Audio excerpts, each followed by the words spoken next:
Sekarang kita buka hakikat bid'ah yang ke-24 nomor materinya. Buka semua. Al-bid'ah.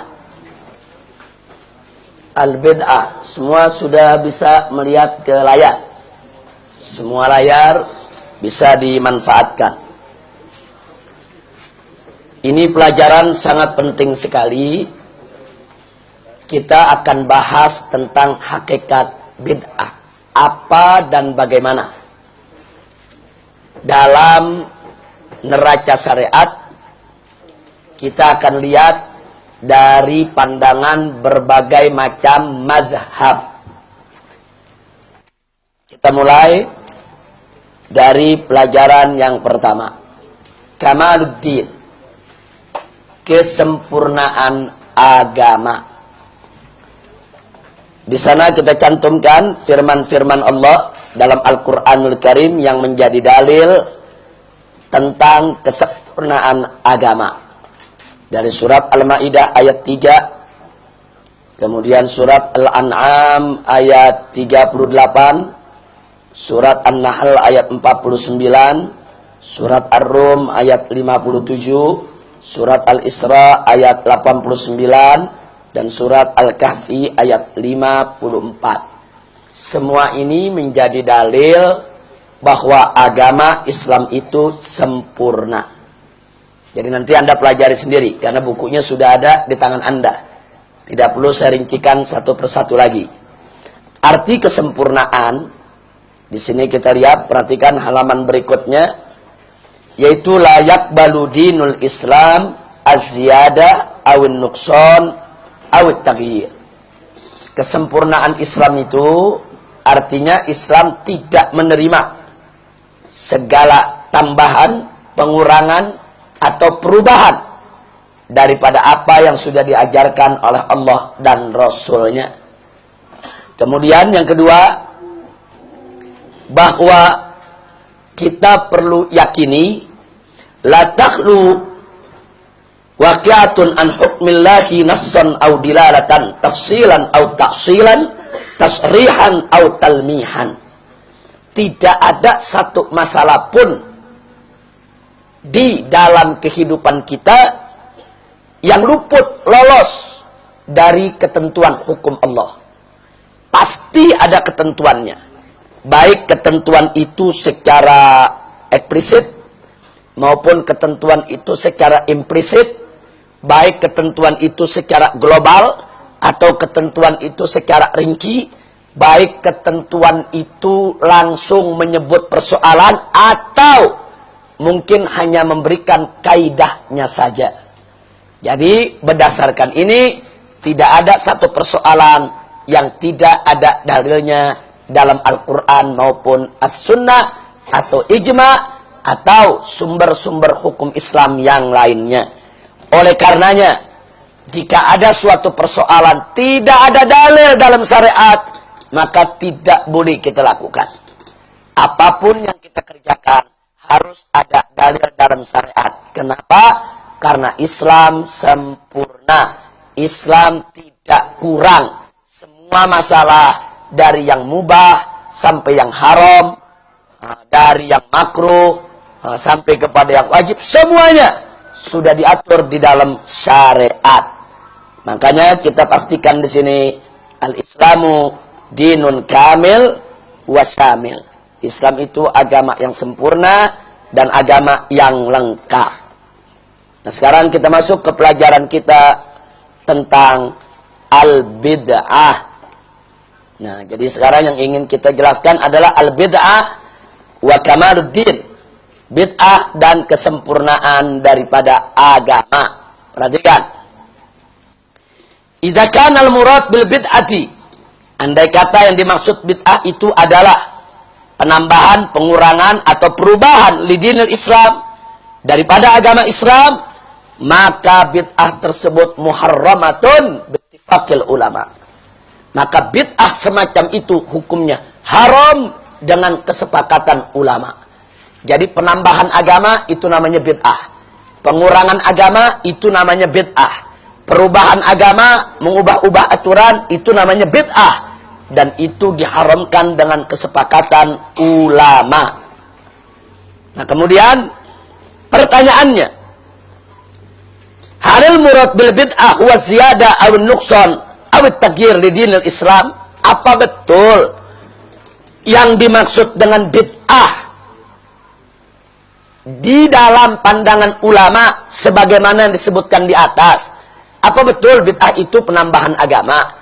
Apa betul bid'ah itu pengurangan agama? Apa betul bid'ah itu perubahan agama? Setiap penambahan agama, perubahan agama, pengurangan agama pasti bid'ah. Tapi apa betul setiap bid'ah itu pengurangan agama, penambahan agama, atau perubahan agama? Ini yang mesti kita jawab pada pelajaran kali ini. Nah, maka itu kita mulai dengan mafhumul bid'ah, pemahaman bid'ah. Secara bahasa, bid'ah ialah kullu ma uhditha wa atturi'a awalan ala ghairi misalin sabiq.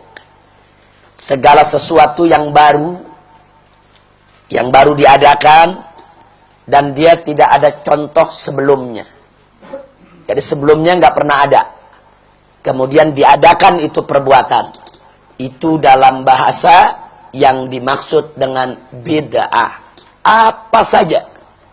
Berarti secara bahasa, ini alat-alat yang ada depan kita ini, ada kamera, kemudian ada lampu-lampu tembak kamera semacam ini semua bid'ah dalam urusan dunia.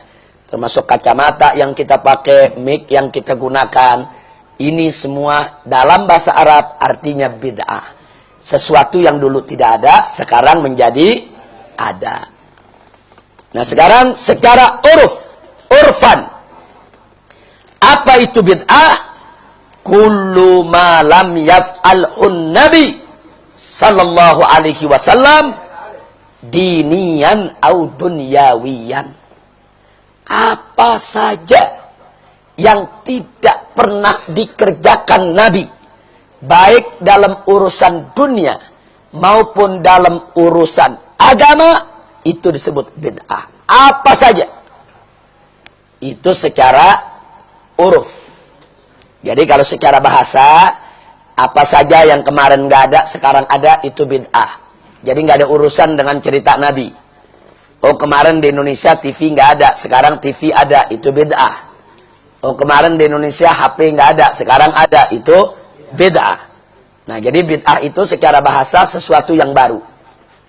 Nah, sedangkan secara uruf, adat istiadat, tradisi, bid'ah itu apa saja yang tidak pernah dikerjakan Nabi. Mau urusan dunia ke? Mau urusan agama, apa saja yang nggak pernah dikerjakan Nabi. Itu disebut bid'ah. Nah, lalu bagaimana arti secara syariat? Nah, ini yang kita mau bicarakan.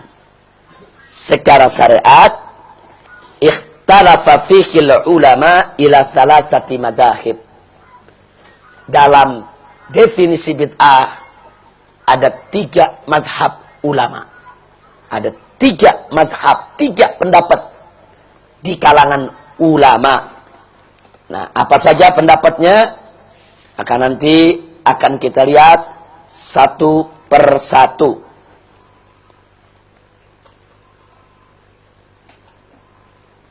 Kita mulai dengan mazhab. Yang pertama, ini kalau di buku Anda itu adanya di halaman 8. Nah, ini bukunya nih kelihatan, atau di halaman 5, di halaman 5 saja. Halaman 5 ada. Kita ikuti saja. Madzhabul ulama fil bid'ah. Halaman 5, perhatikan. Madhab para ulama tentang bid'ah. Nomor 1. Pendapat Ibn Taimiyah dan Imam Syaukani serta As-Sun'ani. Imam Syaukani itu yang mengarang kitab Nailul Autar. Imam Sun'ani itu yang mengarang kitab Subulus Salam. Nah, biasanya pesantren-pesantren di Indonesia banyak pakai ini. Subulus Salam dan Nailul Autar. Banyak dipakai di pondok-pondok pesantren. khususnya pondok pesantren modern atau pondok pesantren Muhammadiyah secara khusus, atau secara umum pondok pesantren mana saja. Nah, Ibn Taimiyah dan Imam Syaukani serta Imam Son'ani, apa pendapat mereka? Mereka mengatakan bid'ah itu hanya satu macam, dan bid'ah yang satu macam itu namanya bid'ah dhalalah. Kenapa dia mengatakan bid'ah itu hanya satu dan itu dhalalah? Kembali kepada definisi. Mari lihat definisi bid'ah menurut Ibn Taimiyah, Syaukani dan Son'ani. Mereka katakan bid'ah dalam syariat itu ialah kullu ma lam yaf'alhu Nabi sallallahu alaihi wasallam fil umurid diniyah. Apa saja yang tidak pernah dikerjakan oleh Nabi dalam urusan agama. Titik. Itu definisinya menurut Ibn Taimiyah, Asy-Syaukani dan As-Son'ani. Nah, karena mereka punya definisi begini, apa saja dalam urusan agama yang tidak pernah dikerjakan oleh Nabi, maka itu adalah bid'ah, dan bid'ah itu pasti dhalalah. Ini pandangan yang pertama. Sekarang yang kedua. Jumhurul ulama, mayoritas ulama, baik madhab Hanafi, Maliki, Syafi'i, Hambali, mereka tidak berbeda bahwa bid'ah menurut mereka ada dua. Ada bid'atun madzmumah, bid'ah yang tercela. Ada bid'atun hasanah, ada bid'ah yang baik. Jadi menurut jumhur ulama, bid'ah itu ada dua. Ada bid'ah yang baik, ada bid'ah yang tercela. Jadi bagaimana mereka mendefinisikan? Perhatikan baik-baik. Bid'ah mazmumah menurut mereka ialah kullu ma lam yaf'alhu Nabi sallallahu alaihi wasallam wa yukhalifus syariah. Apa saja yang tidak pernah dikerjakan Nabi dan bertentangan dengan syariat. Nabi nggak pernah kerjakan, udah gitu bertentangan lagi sama syariat. Maka itu adalah bid'atun madzmumah. Lalu bid'ah hasanah kebalikannya. Kullu ma lam yaf'alhu Nabi sallallahu alaihi wasallam wa la yukhalifus syariah. Segala sesuatu yang tidak pernah dikerjakan oleh Nabi tapi tidak bertentangan dengan syariat. Betul Nabi tidak pernah kerjakan itu, tapi dia nggak bertentangan dengan syariat. Nggak bertentangan dengan Al-Quran, nggak bertentangan dengan hadis, nggak bertentangan dengan ijma, tidak bertentangan dengan kaidah-kaidah yang ada, maka ini disebut bid'atun hasanah. Jadi tolong diperhatikan, itu pendapat jumhur ulama. Jadi kalau ada di sekitar Anda yang teriak-teriak, ulama sepakat bahwa bid'ah cuma satu macam, bid'ah itu hanya dhalalah, dia korupsi dalil. Itu namanya korupsi dalil. Ternyata mayoritas ulama, 4 madhab, 4-empatnya mengatakan bid'ah terbagi 2. Jadi yang mengatakan bid'ah cuma satu, Ibn Taimiyah, Asy-Syaukani dan Son'ani. Nah di Indonesia kalangan Wahabi Salafi ikut yang nomor 1. Jangan lupa itu, mereka ikut yang nomor 1. Tapi kalau dari kalangan Habaib, kemudian kalangan Nahdlatul Ulama, dari kalangan kiai-kiai tradisional di pondok-pondok pesantren yang ikut mazhab Syafi'i, mereka ikut yang nomor 2. Nah, sekarang yang ketiga, ini yang tidak kalah menarik. Al-Imam Asy-Syatibi. Imam Syatibi rahimahullahu ta'ala punya pendapat cukup unik, beda dari yang lain. Apa beliau katakan? Beliau sepakat dengan nomor 1. Bid'ah itu cuma satu, dhalalah. Pokoknya kalau Nabi nggak pernah kerjakan, ya bid'ah, dalalah, selesai. Nggak ada itu bid'ah dibagi-bagi. Makanya kelompok satu mengatakan Imam Syatibi ikut kita, katanya begitu. Tapi Imam Syatibi menarik, kalau ada satu pekerjaan, nah ini ada satu pekerjaan Nabi nggak pernah lakukan, tapi ada dalil syar'i yang mendukung sesuai dengan syariat, itu bukan bid'ah namanya. Menurut Imam Syatibi itu namanya syar'iyah. Perhatikan baik-baik.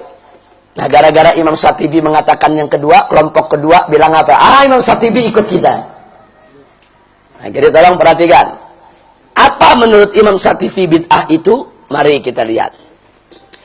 Kullu ma lam yaf'alun nabi wa yukhalifus syariah. Jadi Imam Syatibi bilang, kalau ada perbuatan yang Nabi nggak pernah kerjakan dan dia bertentangan dengan syariat, itu yang disebut bid'ah. Dan itu pasti dolalah. Nah, lalu kalau Nabi nggak pernah kerjain, tapi tidak bertentangan dengan syariat. Nah, Nabi nggak pernah kerjain, tapi nggak bertentangan dengan syariat. Menurut jumhur apa namanya tadi? Bid'ah hasanah. Tapi menurut Syatibi itu bukan bid'ah. Itu namanya syar'iyah. Masru'ah. Nggak boleh disebut bid'ah. Jadi contoh.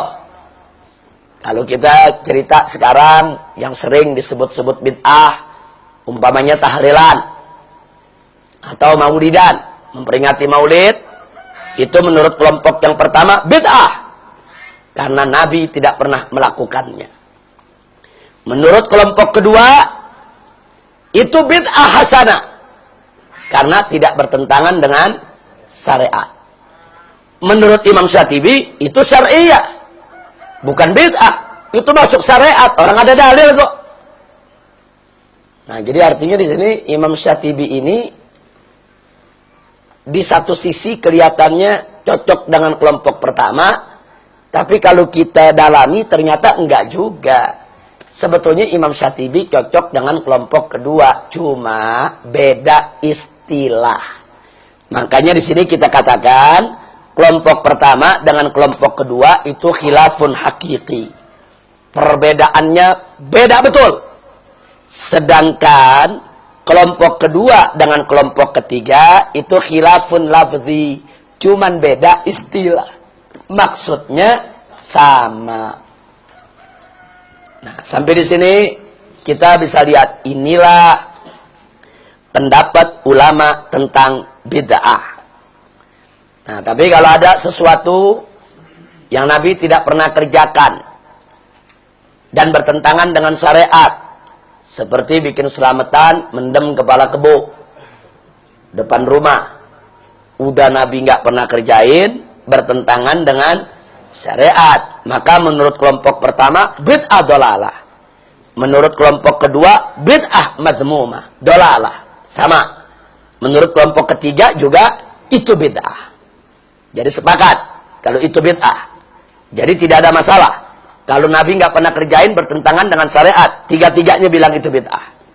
Yang jadi problem, kalau ada sesuatu Nabi nggak pernah kerjakan, tapi nggak bertentangan dengan syariat. Menurut yang pertama, bid'ah dalalah. Menurut yang kedua, bid'ah hasanah. Menurut yang ketiga, syar'iyah. Kira-kira jelas tidak? Nah, nanti kita akan masuk ke dalil-dalil dan contohnya masing-masing. Nah, sekarang kita masuk yang berikutnya. Kita kenalan dulu dengan hadis-hadis bid'ah. Nah, ternyata hadis bid'ah itu yang diperdebatkan hanya ada 4 hadis. Tapi 4 hadis ini dipahami sampai menghebohkan, menggemparkan, sampai timbul saling menyesatkan satu sama lainnya. Gara-gara apa? Gara-gara pemahaman yang berbeda terhadap hadis. Mari kita lihat. Hadis yang pertama. Hadis Jabir radhiyallahu taala anhu yang diriwayatkan Imam Muslim, Ahmad, Nasai dan Ibn Majah, di mana Nabi bersabda ketika beliau berkhutbah. Kata Nabi, "Amma ba'd, fa inna asdaqal hadithi kitabullah, wa inna afdalal hadi hadyu Muhammadin sallallahu alaihi wasallam.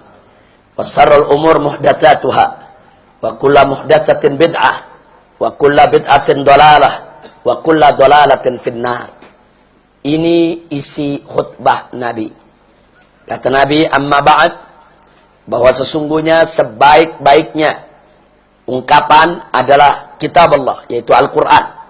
Dan sebaik-baiknya petunjuk adalah petunjuk yang dibawa oleh Nabi Muhammad sallallahu alaihi wasallam. Dan sejahat-jahat atau seburuk-buruknya urusan muhdatsatuha, hal-hal yang baru. Wa kullu muhdatsatin bid'ah, setiap yang baru itu adalah bid'ah. Wa kullu bid'atin dhalalah, dan setiap bid'ah itu adalah sesat. Wa kullu dhalalatin finnar, dan setiap yang sesat itu masuk neraka. Nah, inilah hadis yang pertama. Hadis yang kedua, yaitu hadisul urbas, yang diriwayatkan Imam Ahmad, Abu Dawud, Tirmizi, Ibn Majah, dan Al-Hakim. Bunyinya, Nabi berkata, wa iyyakum wa muhdatsatil umur, fa inna kulla muhdatsatin bid'ah wa kulla bid'atin dhalalah. Kata Nabi, hati-hati, kalian wajib meninggalkan hal-hal yang baru, sebab setiap yang baru itu bid'ah, dan setiap bid'ah itu adalah sesat. Kemudian kita lihat hadis yang ketiga. Hadis Siti Aisyah radhiyallahu taala anha, yang diriwayatkan oleh Al-Imam Al-Bukhari dan Al-Imam Muslim. Yang pertama, wa man ahdatsa fi amrina hadza ma laysa minhu fahuwa raddun. Barang siapa membuat sesuatu yang baru dalam urusan kami ini, maka dan itu tidak termasuk daripadanya, maka dia tertolak. Hadis yang lainnya lagi, Nabi mengatakan, man amila amalan laisa alaihi amruna fahuwa raddun. Jadi barang siapa yang melakukan suatu amal perbuatan dan dia tidak termasuk daripada urusan kami, maka itu adalah tertolak. Jadi ini ada dua hadis yang hampir serupa dari Siti Aisyah. Kemudian hadis yang keempat, hadis Jarir yang diriwayatkan oleh Imam Muslim, Ahmad, Nasa'i, Tirmizi, dan Ibn Majah, di mana Nabi mengatakan, ini semua hadis sahih. Dari hadis pertama, 2, 3, 4 semuanya hadis sahih. Tidak ada hadis dhaif. Di sini dhaif kita buang, kita tidak bicarakan. Yang kita bicarakan hadis yang sahih. Nah, di sini Nabi mengatakan, man sanna fil islami sunnatan hasanatan falahu ajruha wa ajru man amila biha ba'dahu min ghairi an yanqusa min ujurihim syai'. Wa man sanna fil islami sunnatan sayyi'atan kana alaihi wisruha wa wisru man amila biha min ba'dihi min ghairi an yanqusa min awzarihim syai'.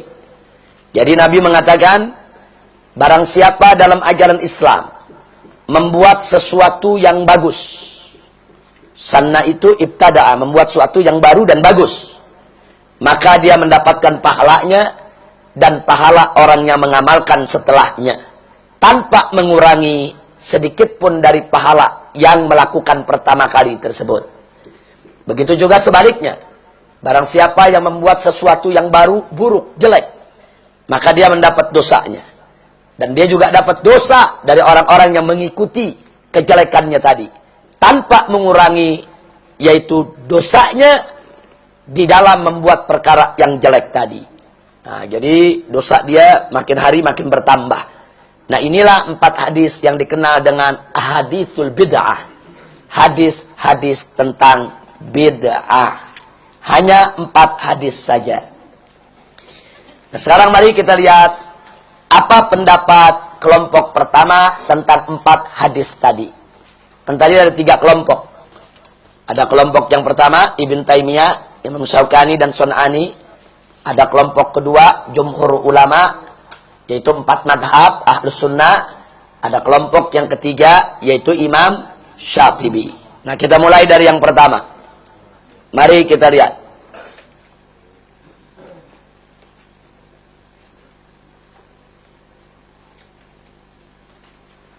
Perhatikan baik-baik.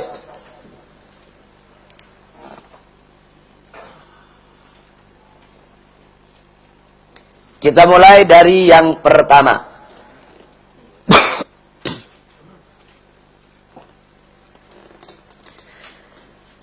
Ibn Taimiyah dan Syaukani serta San'ani dengan tegas, yaitu berpendapat inna ahadits Jabir wal Urbas wa Aisyah wadhihatun.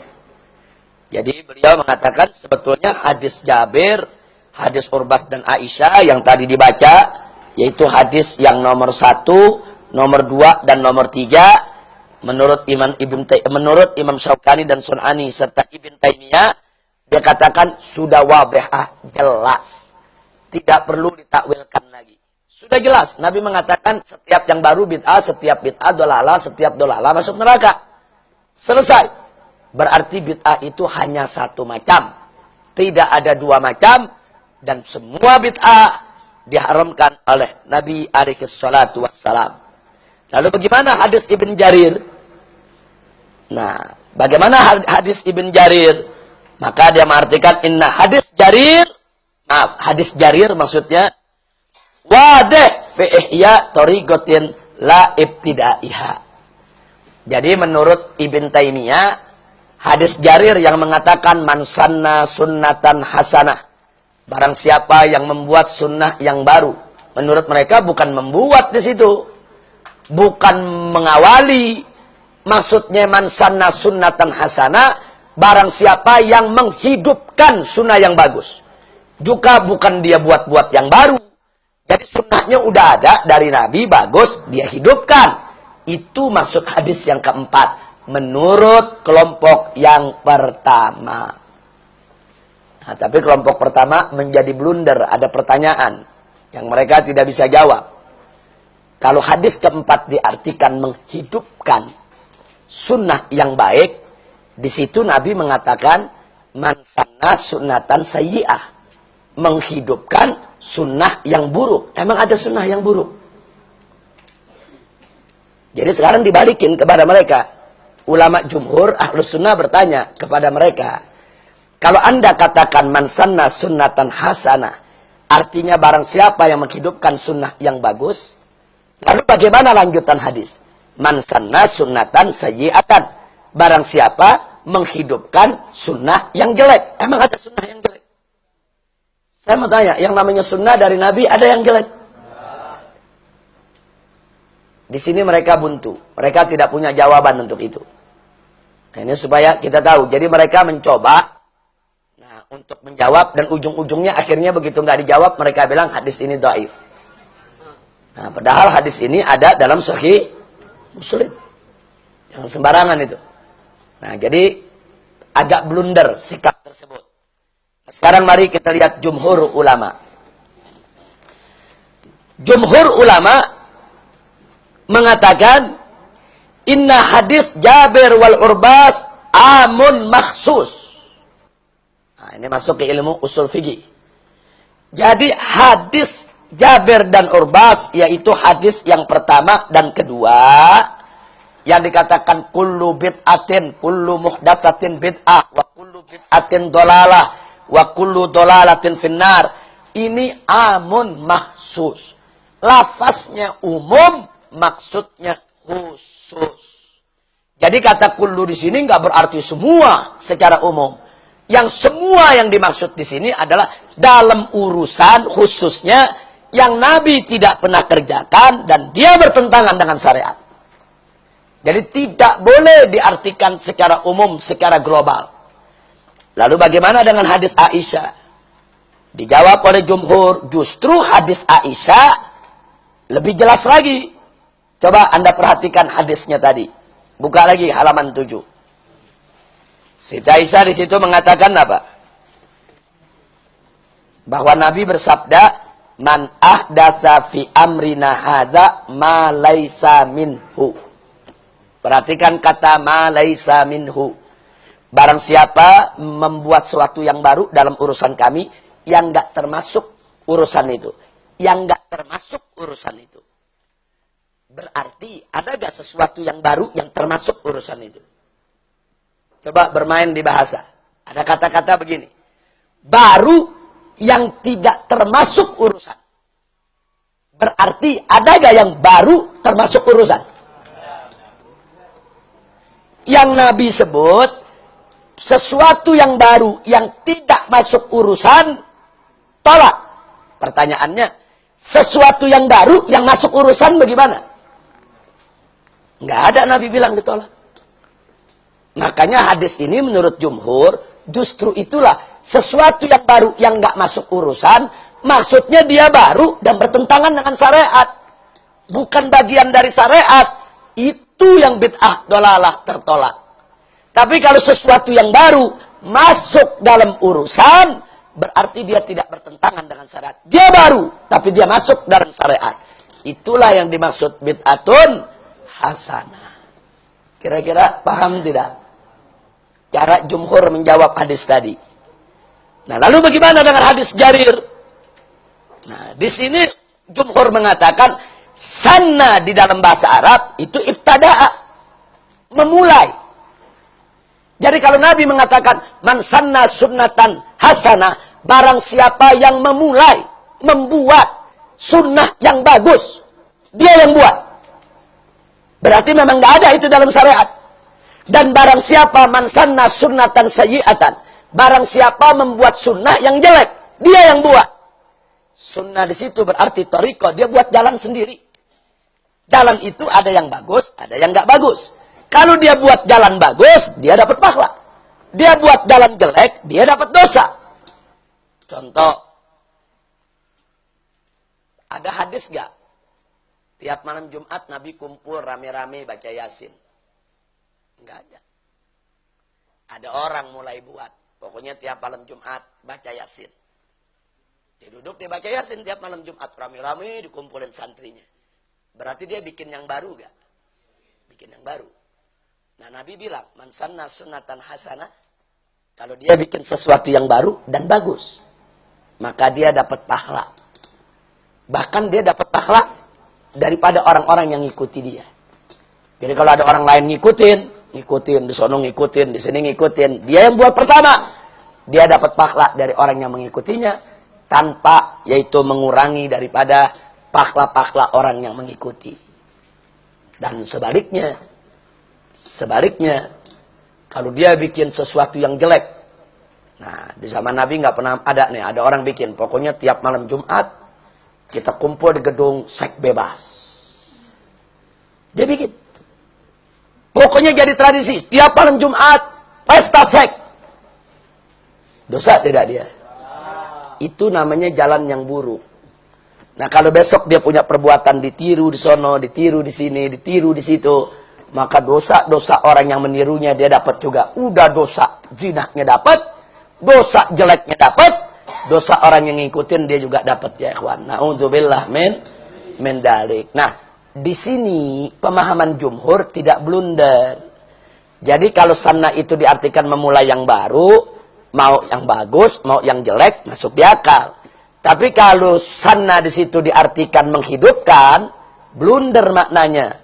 Menghidupkan sunnah yang bagus. Lalu di bawahnya menghidupkan sunnah yang jelek. Sunnah nggak ada yang jelek. Nah, kalau itu diartikan menghidupkan sunnah. Nah, makanya jumhur mengatakan kata sunnah itu memulai yang baru. Sedangkan kata sunnah adalah thariqah. Artinya sesuatu mulai thariqah yang baru, yang Nabi nggak pernah buat, dilihat. Kalau dia baik, maksudnya baik apa? Nggak bertentangan dengan syariat. Maksudnya sayyi'ah jelek apa? Kalau bertentangan dengan syariat. Nah, ini dalil jumhur. Nah, kemudian bagaimana Imam Syatibi? Imam Syatibi mengatakan bahwa hadis Jabir, Urbas, Aisyah udah wadih. Bahwa semua bid'ah dalam urusan agama adalah dolalah. Titik. Nah, sedangkan hadis Jarir, kata Imam Syatibi, itu juga wadih. Bahwa setiap yang bertentangan dengan syariat, setiap yang bertentangan dengan syariat, itu sudah pasti bid'ah dolalah. Sudah disebutkan di hadis 1, 2, 3. Tapi kalau dia tidak bertentangan dengan syariat, walaupun Nabi nggak pernah lakukan, bukan bid'ah namanya. Itu namanya syar'i. Makanya Nabi menyebutkan sunnatun hasanah. Nabi nggak nyebut bid'atun hasanah. Jadi sebetulnya perbedaan istilah antara jumhur ulama dengan Imam Syatibi. Nah, kalau dari segi dalil, pendapat jumhur lebih kuat. Tapi kalau dari segi jidal, untuk membungkam kelompok yang suka teriak-teriak bid'ah, paling enak pakai mazhab Imam Syatibi. Jadi kalau ada yang teriak, ini bid'ah, tunggu dulu. Imam Syatibi mengatakan, kalau ada dalil syar'inya bukan bid'ah, itu syar'iyah. Kalau nggak ada dalilnya, baru bid'ah. Maulid ada dalilnya. Bikin Isra Mi'raj ada dalilnya. Orang kumpul malam Jumat baca Yasinan ada dalilnya. Nah, walaupun Nabi tidak pernah melakukan, maksudnya dalil di sini tidak bertentangan dengan syariat. Kalau dia nggak bertentangan dengan syariat, dia syar'i, bukan bid'ah. Nah, itu kalau udah dijawab begitu, mereka kebingungan sendiri. Nah, jadi kalau untuk menghadapi kelompok pertama, paling enak kita pakai pendapat kelompok ketiga. Jadi kita putus saja. Pokoknya tahlil bukan bid'ah, titik. Ya, kumpul malam Jumat baca Yasinan bukan bid'ah, titik. Selaman setelah sholat bukan bid'ah, titik. Langsung aja kita putusin, bukan bid'ah, itu syariah. Loh kenapa? Karena nggak bertentangan kok dengan syariat. Itu pendapat Imam Syatibi untuk menghadapi pendapat yang pertama, itu paling efektif. Nah, tapi kalau dari segi dalil, ya tetap tidak bisa dipungkiri bahwa jumhur lebih kuat dalilnya. Nah, itu jadi kita lihat kondisi saja. Nah, kalau untuk secara umum yang terkuat adalah dalil jumhur. Namun dalam efektivitas untuk yaitu menghadapi kelompok yang pertama supaya enggak ngejelimet jawabnya, maka apa yang diungkapkan Imam Syatibi jauh lebih mudah. Tapi hakikatnya pendapat jumhur dan Imam Syatibi hanya berbeda istilah. Tidak berbeda dalam hakikat. Buktinya, peringatan Maulid bagi jumhur bid'ah hasanah, bagi Imam Syatibi syar'iyah. Berarti menurut jumhur boleh tidak? Boleh. Menurut Syatibi boleh tidak? Boleh. Jadi nggak beda sebetulnya hakikatnya, cuma beda istilah. Nah, sekarang baik. Setelah kita uraikan sedemikian rupa, daripada mazhab tersebut, di dalam buku Anda itu dijelaskan satu persatu tentang apa yang dimaksud am-makhsus. Itu dari yang apa namanya, dari mulai slide ke 8, 9, 10, 11, 12. Nah, itu semua diuraikan satu persatu untuk Anda bisa baca di rumah. Nah, sekarang kita langsung masuk ke slide yang ke-13. Judulnya Bid'atus Sahabah fi Hayatin Nabi. Ini menarik. Sahabat bikin bid'ah padahal Nabi masih hidup. Mari kita lihat lalu bagaimana sikap Nabi. Nah, bagian yang pertama, inkarun Nabi sallallahu alaihi wasallam ba'dal muhdatsati allati ahdatsaha as-sahabah. Nabi menolak dan mengingkari bid'ah yang dibuat oleh sahabat. Di antaranya, satu, hadis Abi Israil radhiyallahu taala anhu yang diriwayatkan oleh Imam Bukhari, Ahmad dan Abu Dawud. Di situ diceritakan faqad kana Nabi sallallahu alaihi wasallam yakhutub. Suatu ketika Nabi ceramah, berkhutbah. Fara'a rajulan qa'iman fis syams. Nabi lagi khutbah, lihat di luar masjid, dari dalam Nabi lihat di luar masjid ada orang lagi berjemur diri di bawah matahari. Nah, kemudian fasa'ala anhu. Kemudian Nabi bertanya kepada sahabat, itu orang ngapain berjemur diri panas-panas? Nah, kemudian para sahabat menjawab, hadza Abu Israil. Itu Abu Israil, wahai Nabi. Kenapa dia berdiri begitu? Nazara, dia udah nazar. An yakuma, untuk berdiri, wala yaqud. Dan dia nggak mau duduk. Wala yastadil.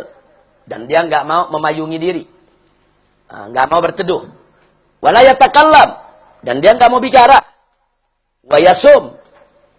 Dan dia bernazar untuk puasa. Jadi dia nazar, dia mau puasa sambil berjemur diri. Nggak mau duduk, nggak mau berteduh, nggak mau bicara. Selama dia puasa. Lalu apa kata Nabi? Muruhu. Kasih tahu dia, suruh. Fayatakallam. Suruh dia bicara. Wal yastadil. Suruh dia berteduh. Wal yaqud. Suruh dia duduk. Wal yutimma sauma. Tapi sempurnain puasanya. Nah, jadi di sini dia nazar puasa, itu nazar bagus. Memang ada dalam syariat. Nabi setuju. Nazar puasanya terusin. Tapi nazar jemur diri, nazar nggak mau ngomong, nazar nggak mau berteduh, nyaksa diri, macam itu, Nabi nggak ajarin. Nah, saya mau tanya, kalau Nabi nggak pernah ajarin, dia kerjain, bid'ah bukan? Bid'ah. Diapain oleh Nabi?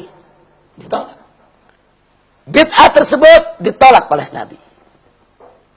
Tidak boleh dia lakukan itu. Tapi puasanya itu bukan bid'ah. Karena ada syariatnya. Maka puasanya disuruh terusin. Ini salah satu bid'ah yang dikerjain sahabat ditolak Nabi. Ingat, bid'ah apa yang tidak pernah diajarkan atau dikerjakan oleh Nabi. Yang kedua, mari kita lihat. Hadis at-tarhub.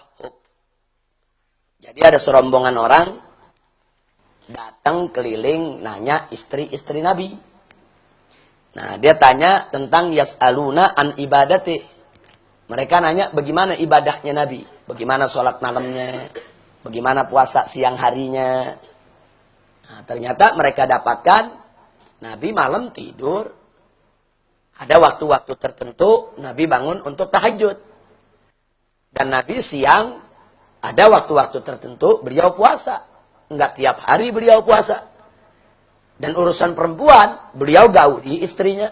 Beliau kawin. Nah, akhirnya orang-orang yang datang ini, begitu dengar, mereka taqaluha. Mereka kelihatannya mengucapkan kata-kata yang kesannya meremehkan ibadah Nabi. Kalau gitu Nabi cuma segitu doang. Oh, bagaimana kita?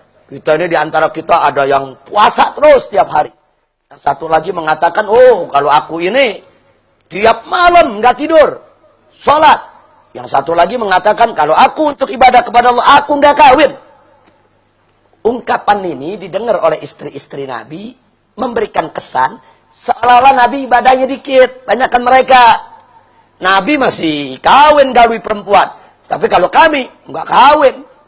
Oh, Nabi masih tidur malam, kami nggak pakai tidur lagi. Sholat tiap malam. Nabi masih puasanya Senin Kemis. Kita tiap hari kita puasa. Oh, luar biasa. Nah, akhirnya ini disampaikan kepada Nabi. Apa kata Nabi?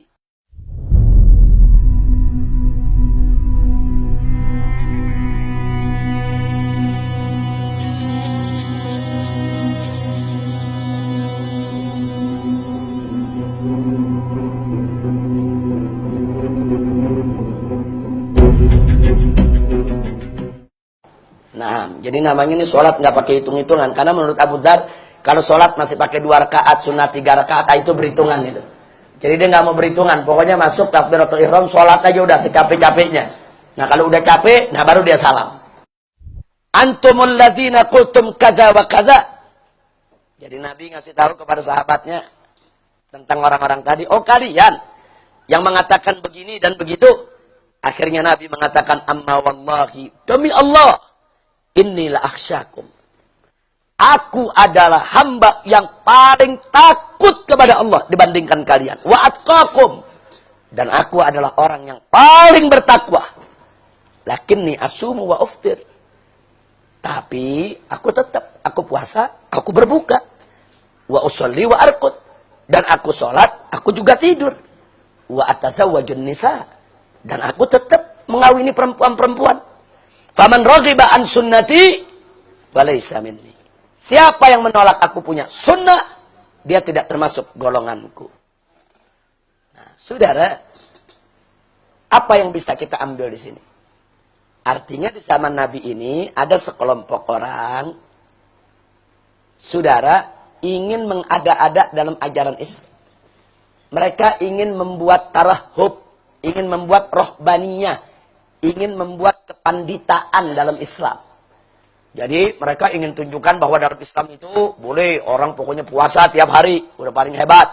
Kemudian tiap malam gak usah tidur, ibadah.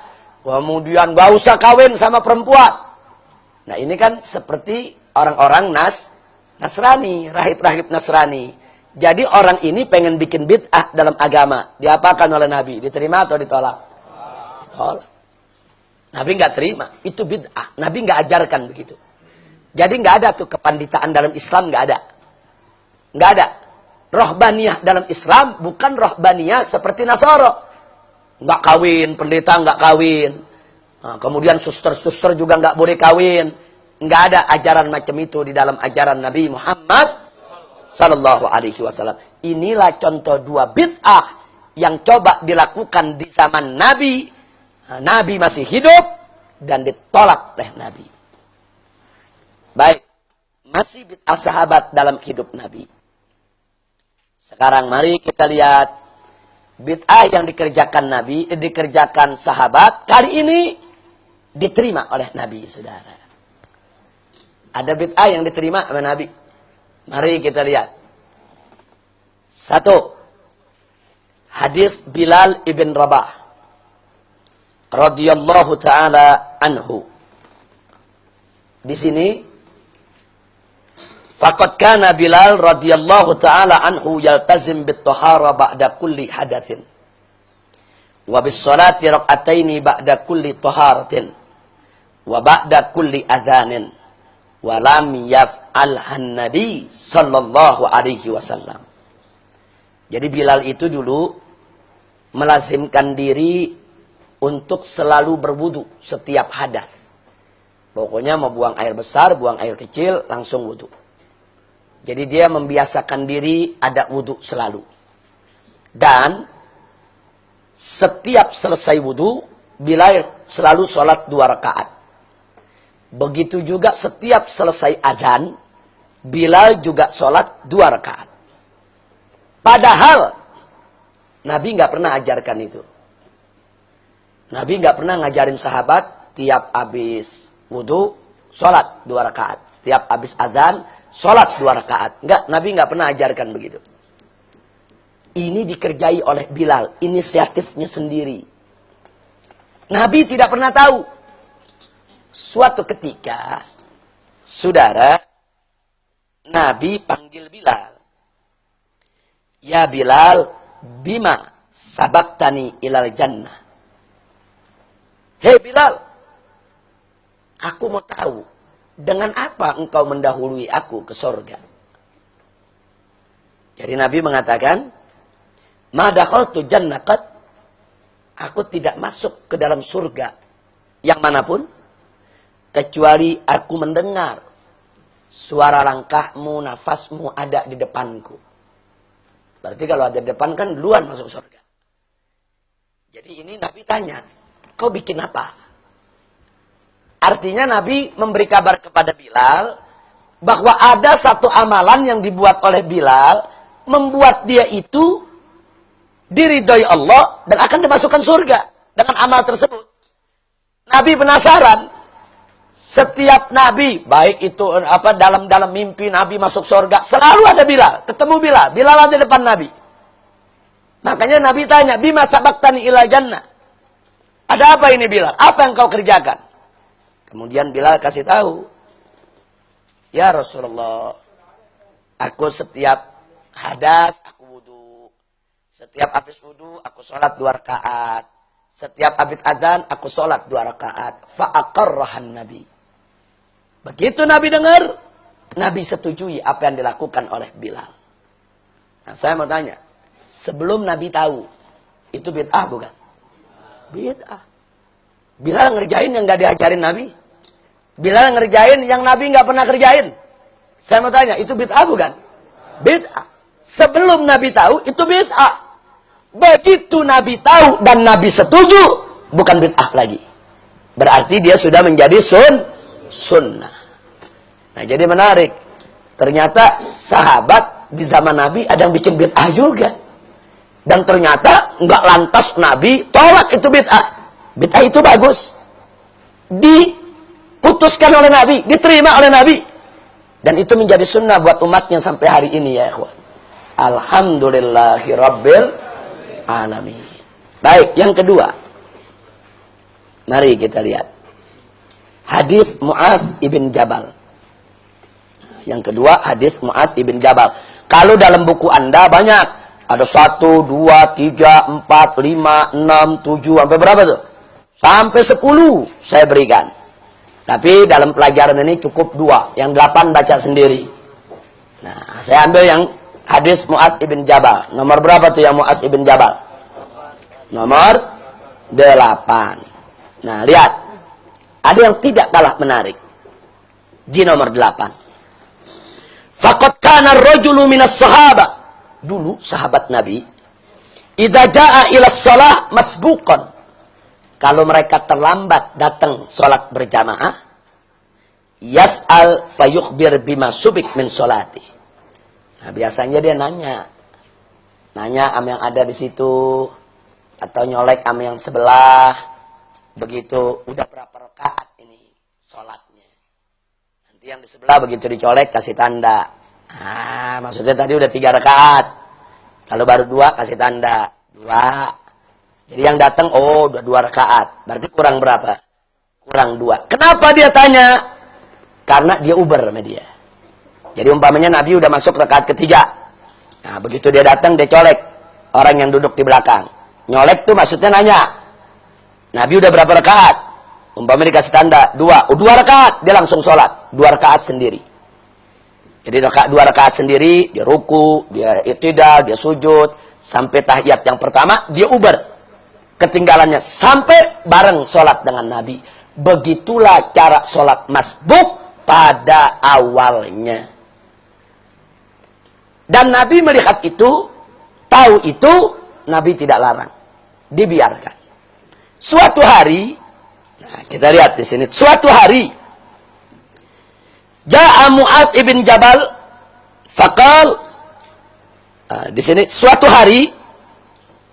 Kita jangan cerita begitu dulu. Ini jawabannya langsung kepada Nabi. Suatu hari Mu'adz datang. Mu'adz kerjain berbeda. Begitu datang, dia nggak pakai nanya. Yang di sampingnya langsung aja ikut. Nah, begitu Nabi udah sholat, dia ikutin sampai Nabi salam. Begitu Nabi salam, kekurangannya dia berdiri, dia selesaikan. Habis sholat Nabi lihat. Yang lain udah pada salam, Mu'adz berdiri sendirian. Berarti kan lain sendiri ini. Nah, setelah sholat Nabi tanya, apa yang kau kerjakan ya Mu'adz? Biasanya kan nggak begitu. Mau yang masbuk, yang nggak masbuk, salamnya bareng. Biasanya begitu. Jadi kalau Nabi udah salam, Nabi lihat ke belakang, udah selesai. Orang sholat. Kali ini, begitu Nabi lihat ke belakang, Mu'adz berdiri lagi. Melanjutkan rakaat yang kurang. Nabi tanya, apa yang kau lakukan ya Mu'adz? Mu'adz menjawab, la arahu sallallahu alaihi wasallam ala halin illa kuntu alaiha. Jadi Mu'adz punya pendapat, aku tidak mau melakukan sesuatu kecuali mengikuti apa yang sedang Nabi kerjakan. Kalau Nabi lagi berdiri, ya aku berdiri. Kalau Nabi sujud, ya aku sujud. Aku tidak mau mendahului Nabi.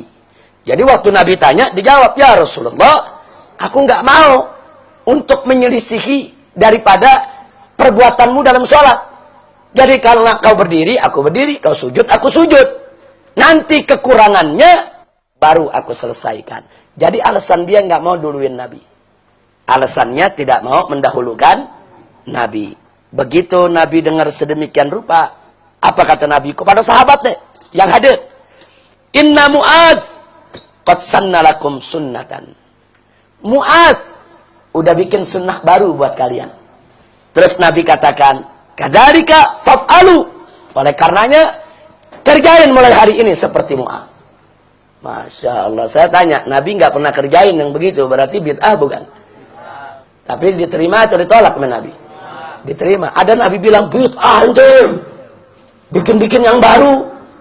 Dolalah ente masuk neraka. Nabi tanya dulu alasannya apa? Kenapa kau lakukan itu? Alasannya bagus. Nabi terima. Akhirnya menjadi syariat buat kita. Alhamdulillah. Saya mau tanya. Sebelum Nabi tahu dan sebelum Nabi tanya. Sebelum Nabi setujui. Apa namanya? Tapi setelah Nabi setujui. Jadi sunnah ajaran Nabi kita Muhammad Sallallahu alaihi wasallam. Jadi ada perbuatan sahabat bid'ahnya yang Nabi tolak, ada juga bid'ahnya yang Nabi terima. Alhamdulillahirabbil alamin. Kira-kira jelas tidak? Nah, sekarang kita masuk bid'atus sahabah ba'da wafatin Nabi. Nah, langsung masuk bid'ahnya para sahabat setelah wafatnya Nabi. Lihat halaman 20. Bid'ah sahabat setelah wafatnya Nabi. Nah, bagian pertama, bid'ah-bid'ah yang diingkari oleh sahabat. Di antaranya Anda lihat di halaman 20 tersebut. Pertama, yang saya cerita kemarin, bagaimana Sayyidina Abu Bakar dan Sayyidina Zaid radhiyallahu taala anhuma pada mulanya menolak untuk menghimpun Al-Qur'an. Kenapa menolak? Karena dianggap bid'ah, walaupun pada akhirnya beliau menerima. Kemudian yang kedua, kita lihat bagaimana Abdullah ibn Umar itu mengingkari adzan pertama hari Jumat. Jadi waktu di zaman Sayyidina Utsman adzan dibuat 2 kali Jumat, Abdullah ibn Umar menolak. Abdullah ibn Umar bilang ini bid'ah, tidak pernah dikerjakan oleh Nabi. Jadi Abdullah ibn Umar termasuk sahabat yang menolak adzan 2 kali. Walaupun pada akhirnya Sayyidina Utsman dan sahabat yang lain tetap melakukannya. Tapi menurut Abdullah ibn Umar itu adalah bid'ah. Kemudian yang ketiga, kita lihat bagaimana Ibn Abbas mengingkari Muawiyah istilah min ruknain al-iraqi wasyami athna at-tawaf. Jadi pada saat Muawiyah sedang tawaf, Muawiyah itu memberi salam, artinya dengan menyentuh, yaitu rukun iraqi dan rukun syami yang Nabi nggak pernah lakukan. Yang Nabi lakukan itu adalah menyentuh Hajar Aswad. Nah, Hajar Aswad itu betul, rukun Yamani itu betul. Tapi untuk rukun iraqi dan syami itu tidak pernah dilakukan oleh Nabi. Nah, begitu Muawiyah tawaf menyentuh, diingkari oleh Ibn Abbas. Ibn Abbas mengatakan perbuatanmu bid'ah. Nabi tidak pernah melakukannya. Yang keempat, nah, inkar Abi Sa'id Al-Khudri ala Marwan ibn Hakam, taqdimuhu khutbatul Id ala salatiha. Jadi Marwan ibn Hakam, nah itu pernah begitu jadi khalifah, waktu sholat Id, dia khutbah dulu baru sholat. Nah, di situ ada Abu Sa'id Al-Khudri protes keras. Nabi tidak pernah lakukan hal sedemikian rupa. Jadi kalau Id itu sholat dulu baru khutbah. Kali ini sang khalifah khutbah dulu baru sholat. Diprotes oleh Abu Sa'id Al-Khudri. Jadi lihat bagaimana sahabat-sahabat ini memprotes bid'ah-bid'ah yang dilakukan oleh yaitu sahabat lain atau tabi'in atau siapapun dia setelah wafatnya Nabi. Yang kelima, inkaru Ka'ab ibn Ujrah ala Abdurrahman ibn Hakam ada'ul khutbah qaidan. Nah, jadi di sini Ka'ab ibn Ujrah radhiyallahu taala anhu mengingkari begitu Abdurrahman ibn Hakam khutbah sambil duduk. Jadi dia khutbah sambil duduk, protes sahabat Nabi.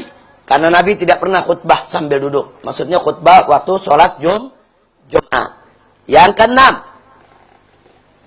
bagaimana seorang perempuan mengingkari Sayyidina Umar ketika Sayyidina Umar membatasi mahar. Jadi Sayyidina Umar waktu jadi khalifah ingin membatasi mahar. Mahar itu nggak boleh mahar itu dibatasi harus sekian. Ada satu perempuan yang langsung memprotes. Nah, artinya karena perempuan ini melihat ini bid'ah. Allah nggak pernah larang tentang mahar, Nabi juga nggak pernah larang. Kenapa Sayyidina Umar ingin membatasi? Nah, ini namanya perempuan tadi mengingkari, yaitu apa yang dilakukan oleh sahabat yang tidak pernah dilakukan oleh Nabi setelah wafatnya Nabi alaihi salatu wassalam. Nah, sekarang kita lihat bid'ah yang lain. Tapi kali ini ada beberapa bid'ah yang dibuat oleh para sahabat setelah wafatnya Nabi. Pertama, menghimpun Al-Quran menjadi satu mushaf. Sama Nabi tidak pernah ada. Itu dilakukan oleh Sayyidina Abu Bakar dan juga dilakukan oleh Sayyidina atas dorongan daripada Sayyidina Umar. Itu bid'ah. Tapi akhirnya disepakati oleh sahabat. Dan tidak ada satupun sahabat mengatakan itu dolalah. Itu masuk neraka. Tidak ada. Yang kedua, yaitu bagaimana Sayyidina Umar mengumpulkan masyarakat, sholat tarawih, satu jamaah di bawah satu imam. Ini tidak pernah terjadi di zaman Nabi. Jadi selama sebulan sholat tarawih di masjid di bawah satu imam. Ini dilakukan pertama kali oleh Sayyidina Umar. Sholat tarawihnya ada, Nabi kerjakan. Jadi waktu Nabi kerjakan malam pertama sholat tarawih, sahabat lihat ikut-ikutan sholat. Malam kedua Nabi sholat tarawih, sahabat ikut-ikutan sholat. Malam ketiga kemudian Nabi sholat tarawih di masjid, sahabat lihat ikut-ikutan mereka sholat. Nah kemudian malam keempat Nabi nggak keluar lagi. Sahabat nungguin, kok Nabi nggak keluar? Oh kalau gitu sholat tarawihnya udah nggak ada lagi ini. Nah tapi begitu Nabi keluar, sahabat nanya, kenapa engkau nggak keluar ya Rasulullah? Pada malam keempat. Nabi mengatakan, kalau aku keluar dan aku sholat, nanti kalian pikir ini wajib. Jadi Nabi cuma ingin menjelaskan bahwa sholat itu tidak wajib. Makanya malam keempat Nabi tidak keluar lagi. Nah ketika itu sholat tarawih sendiri-sendiri. Ada yang berjamaah berkelompok-berkelompok. Begitu juga di zaman Sayyidina Abu Bakar dan Sayyidina Umar. Jadi suatu ketika Sayyidina Umar masuk ke masjid, di sana ada berjamaah, di sini berjamaah, di sini berjamaah, ada yang sendiri dia sholat, ada yang berdua, ada yang bertiga tarawih. Akhirnya Sayyidina Umar gabungin semua di bawah satu imam. Dan itu yang kita kerjakan sampai hari ini. Berarti bid'ah bukan? Bid'ah. Tapi dikerjain gak umat Islam?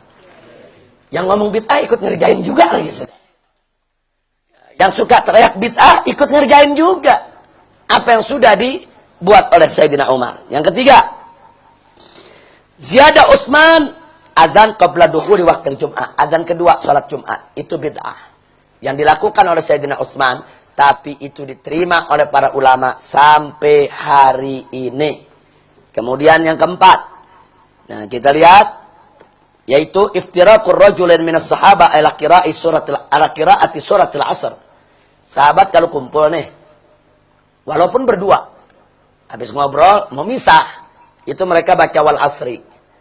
Makanya orang-orang tua kita dulu, nah biasanya kalau ada pengajian apa begitu, saya masih ingat waktu saya masih kecil juga diajar sama guru, begitu selesai baca wal asri innal insana lafi khusrin illal ladzina amanu wa amilus solihati wa tawasau bil haqqi wa tawasau bis sabri, baru bubar. Nah, ternyata itu yang dikerjakan sahabat. Nabi nggak pernah lakukan itu. Sahabat yang melakukan itu. Berarti bid'ah bukan? Bid'ah. Ternyata diterima nggak oleh ulama? Diterima. Sudah ada. Yang keempat. Nah, yaitu iktar abitar salatan nafilah duna iltifat li'adadi raqatiha bighairi tasyahhud wala salam fi kulli raqatin. Jadi ada lagi satu sahabat Abu Dzar Al-Ghifari, itu kalau sholat nggak pakai hitung-hitungan rakaat, pokoknya udah takbiratul ihram sesuka-suka dia aja, mau 10, mau 15, mau 20, mau 100, dan nggak ada tuh tasahud awal atau tiap 2 rakaat salam, nggak ada. Pokoknya 1 rakaat naik, 2 rakaat naik, 3 rakaat naik, mau 100, mau 200, dia nggak hitung, udah capek baru dia salam. Ada nggak Nabi ngerjain? Tapi begitu Abu Dzar mengerjakan itu, nggak ada satu sahabat pun yang mengingkari. Nah berarti kalau ada sahabat nggak ada yang mengingkari, sahabat menolak tidak? Enggak. Dan itu boleh dilakukan. Nah, jadi namanya ini sholat nggak pakai hitung-hitungan. Karena menurut Abu Dzar, kalau sholat masih pakai 2 rakaat, sunat 3 rakaat, itu berhitungan itu. Jadi dia nggak mau berhitungan. Pokoknya masuk takbiratul ihram, sholat aja udah secapek-capeknya. Nah kalau udah capek, nah baru dia salam. Ada yang pernah sholat begitu? Belum pernah. Baik, yang keenam. Takhsis Ibn Mas'ud yaumil khamis lil wa'ad. Nah, ini yang menarik. Yang pertama kali mengkhususkan hari Kamis untuk belajar, memberi nasihat adalah Abdullah Ibn Mas'ud. Abdullah Ibn Mas'ud setiap hari Kamis ngumpulin orang, dia kasih nasihat. Kalau kayak kita majelis taklim, pelajaran lil wa'ad, untuk kasih nasihat. Itu yang pertama kali kerjain itu Ibn Mas'ud. Kemudian ditiru oleh sahabat yang lain, ditiru oleh tabi'in, ditiru oleh tabi'in, ditiru oleh para ulama sampai hari ini. Malah hari ini bukan hari Kamis saja, tiap hari ada pengajian. Ada pengajian Senin, ada pengajian Selasa, ada pengajian Rebo. Nah, ada lagi yang Jumat Kliwon secara khusus. Nah, ada lagi yang Rebo Manis. Nah, Rebo Manis apa kalau dalam bahasa Jawa? Legi. Nah, di Jawa ada Rebo Legi. Pokoknya kalau Rebo Legi, ngaji, bikin tabligh akbar. Nah, ini hal-hal yang begini zaman Nabi nggak pernah ada, tapi pernah dilakukan oleh sahabat dan sahabat tidak mengingkarinya. Alhamdulillahirabbil alamin. Udah jam berapa sekarang? Masih jam 10. Iya, ente ngeliatin jam kayak pengantin baru. Biasanya pengantin baru yang ngeliatin jam dulu. Baik, nah berikut ini di halaman-halaman ini kita cantumkan ucapan-ucapan sahabat tentang bid'ah. Nah, lihat itu di situ. Nah, bagaimana Sayyidina Abu Bakar pernah menolak usulan Sayyidina Umar dengan mengatakan ittaqillah kaifa af'alu syai'an lam yaf'alhu Rasulullah sallallahu alaihi wasallam. Nah, itu menurut Abu Bakar apa yang tidak pernah dilakukan oleh Nabi berarti bid'ah. Nah, kemudian Sayyidina Umar setelah mengumpulkan orang sholat tarawih, masjid jadi rame, masjid jadi makmur, tiap malam sholat berjamaah, apa kata Sayyidina Umar? Ni'matil bid'ah hadhihi. Ini bid'ah yang paling bagus. Berarti menurut Sayyidina Umar ada gak bid'ah yang bagus? Ada. Nah, jadi jangan bilang sahabat mengatakan semua bid'ah dolalah. Tunggu dulu. Jadi makanya tadi saya katakan, kenapa tadi saya katakan pendapat jumhur lebih kuat daripada Imam Syatibi? Karena istilah nikmat itu bid'ah itu bagus, itu sudah muncul dari zaman sahabat. Nikmatil bid'ah hadhihi. Apa arti nikmatil bid'ah? Bid'ah yang paling bagus, yang paling nikmat, paling indah. Nah, jadi istilah ini sudah muncul di zaman sahabat. Makanya pendapat jumhur lebih kuat dari Imam Syatibi. Yang ketiga, Abdullah ibn Mas'ud. Nah, pernah mengatakan tentang duduk istirahat fi shalah. Tahu? Jalsah istirahat. Jadi begitu rakaat pertama, mau naik ke rakaat kedua, kita sebentar duduk. Duduk sebentar baru naik. Itu jalsatul istirahat. Nah, ini dilakukan oleh beberapa sahabat. Tapi apa kata Abdullah ibn Mas'ud? Innaha bid'ah. Itu bid'ah. Abdullah ibn Mas'ud nggak mau melakukannya. Tapi sahabat yang lain melakukannya. Paling tidak saya tunjukkan di sini, kata bid'ah itu sudah dikenal oleh kalangan para sahabat dan mereka mulai menerapkannya dalam kasus-kasus tertentu. Yang keempat, nah ini Abdullah ibn Umar. Nah, laqad ankara al-adhan al-awwal, tadi sudah kita ceritakan bagaimana beliau menolak daripada adzan yang pertama, bukan adzan yang pertama saja, termasuk sholat duha ditolak oleh beliau. Beliau bilang sholat duha itu enggak ada. Sholat duha itu bid'ah. Tapi sahabat yang lain mengatakan sholat duha itu ada. Nah, jadi kalimat bid'ah ini dan pertikaiannya sudah ada di zaman para sahabat Nabi, tapi mereka tidak saling mengkafirkan. Cukup mereka bilang ini bid'ah, mereka nggak kerjain. Adapun orang lain menganggap itu bid'ah dikerjakan, mereka tidak protes, mereka juga tidak menolaknya. Nah, ini yang perlu kita ketahui. Nah, yang paling menarik yang kelima. Mari kita lihat. Abu Umamah Al-Bakhili.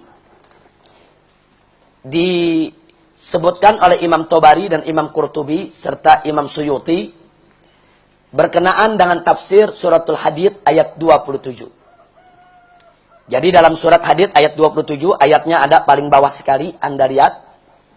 Di ayat di situ Allah menyatakan faqala ta'ala thumma qaffayna ala atharihim bi rusulina wa qaffayna bi Isa bin Maryam wa atainahu al-injila wa ja'alna fi qulubil ladzina tabauhu ra'fatan wa rahmah rahbaniyatan ibtada'uha ma katabnaha 'alaihim illa ibtigha'a ridwanallahi fama ra'auha haqqa ri'ayatiha.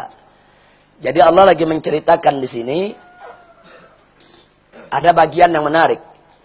Allah menceritakan ada kelompok orang dari ahlul kitab di tengah, perhatikan. Di situ dikatakan mereka itu rohbaniyatan ibtada'uha. Mereka mengada-ngada membuat suatu cara kehidupan rohbaniyah. Artinya rohbaniyah, dia memutuskan hubungan dengan dunia. Dia hanya ingin akhirat saja. Seperti yang tadi kita cerita, nggak mau kawin, kemudian mau puasa tiap hari, mau sholat malam tiap hari, nggak pakai tidur. Jadi ada perbuatan-perbuatan yang ahlul kitab ibtada'uha. Dia bikin itu baru. Padahal nabinya nggak ngajarin. Kata Allah, wa ma katabna alaihim, wa ma katabnaha alaihim. Dan kami nggak pernah wajibkan kepada mereka. Cuma mereka mewajibkan kepada diri mereka sendiri. Tujuannya, ibtigha'a ridwanallah. Mereka hanya ingin mencari ridha Allah. Kemudian apa yang terjadi? Famara auha. Tapi sayang, mereka udah buat itu kerjaan-kerjaan yang semula nggak diajarkan. Tadinya mereka udah biasa lakukan, tapi akhirnya mereka tidak menjaganya dengan baik. Artinya ayat ini menegur mereka. Kalian itu nggak diwajibkan oleh Allah untuk melakukan sesuatu. Kalian wajibkan buat diri kalian. Setelah udah bagus, kalian lakukan sekian lama, akhirnya kalian tinggal sendiri. Ini menarik. Sesuatu yang mereka buat-buat, bukan Allah tolak. Bukan. Allah terima. Tapi ada syarat. Kalau udah bagus, kalian buat rutin, jangan ditinggal. Ini menarik. Kenapa ayat ini menarik? Karena inilah Abu Umamah mengatakan berkenaan dengan ayat ini. Apa kata Abu Umamah? Ahdatstum qiyama Ramadan. Kalian yang buat-buat sholat tarawih tiap malam berjamaah di masjid. Yang Nabi nggak pernah kerjakan. Walam yuktab alaikum. Kalian nggak pernah diwajibkan itu. Wa innama kutiba alaikumus syiyam. Yang diwajibkan kepada kalian itu adalah puasanya. Kemudian fadawimu alal qiyami idza fa'altumuhu wa la tatruku.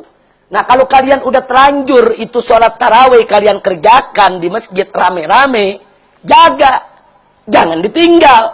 Kenapa? Sebab kerjaan yang sudah baik begitu kalian tinggal, kalian sama dengan ahlul kitab yang ditegur oleh Allah dalam surat Hadid ayat 27. Ini menarik. Sholat tarawih bid'ah.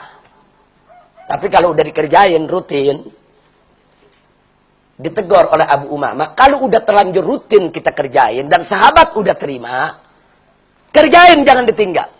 Sebab kalau kalian tinggal nanti Allah akan murka. Allah nggak wajibin, Allah nggak suruh, kalian kerjain. Karena sahabat udah setuju, ulama udah setuju, tahu-tahu kalian tinggal. Maka nanti Allah akan murka. Sebagaimana murkanya Allah kepada ahlul kitab. Nah, Allah nggak wajibin sesuatu, mereka wajibin atas diri mereka, akhirnya mereka nggak jaga dengan baik. Subhanallah. Ini ayat-ayat begini mesti kita kaji dengan cermat, dengan teliti, supaya kita nggak gampang untuk membid'ahkan orang lain. Makanya di kalangan ahlus sunnah wal jamaah, suatu bid'ah hasanah, kalau kita sudah mudawamah melaksanakannya, laksanakan, jangan sampai kita tinggalkan. Tapi dengan syarat bid'atun hasanah. Kalau bid'atun dolalah, haram untuk kita lakukan. Nah, itulah berkenaan dengan. Nah, sekarang aqwal Syafi'iyah fil bid'ah, saya tidak bacakan lagi. Anda silakan baca sendiri, di situ ada kutipan-kutipan. Nah, satu saja saya mau baca kata-kata Imam Syafi'i. Imam Syafi'i mengatakan al-bid'atu bid'atan. Bid'ah itu ada dua. Bid'atun mahmudah wa bid'atun madmumah. Bid'ah yang terpuji dan bid'ah yang tercela. Fama wafaqas sunnah, apa-apa yang sesuai dengan sunnah, fahuwa mahmud, maka dia terpuji. Wa ma khalafas sunnah, dan apa-apa yang bertentangan dengan sunnah, maka dia adalah madmum, tercela. Ini Imam Syafi'i yang bicara. Nah, sekarang saya mau tanya, Imam Syafi'i salaf bukan? Salaf. Nah, ternyata ada dasar dari ulama salaf. Kalau bid'ah memang bukan dua macam, bukan satu macam, tapi bid'ah ada lebih dari satu macam. Bahkan Ibn Abidin dari mazhab Hanafi, lihat halaman 25. Beliau mengatakan al-bid'atu khamsatu aqsam. Bid'ah itu ada 5 macam. Ada bid'ah yang haram, ada bid'ah yang wajib, ada bid'ah yang sunnah, ada bid'ah yang makruh, ada bid'ah yang mubah. Tergantung dalilnya itu masuk ke kaidah yang mana. Kalau dalil yang digunakan menunjukkan wajib, ya bid'ahnya jadi wajib. Kalau dalilnya menunjukkan sunnah, bid'ahnya jadi sunnah. Itu mazhab Hanafi. So, kemudian Al-Imam Al-Qurtubi, mazhab Maliki. Nah, itu dengan tegas mengatakan, pada saat bicara tentang hadis Jarir, beliau mengatakan, wahada isyaratun ila mabtudi'a min qabihin wa hasan.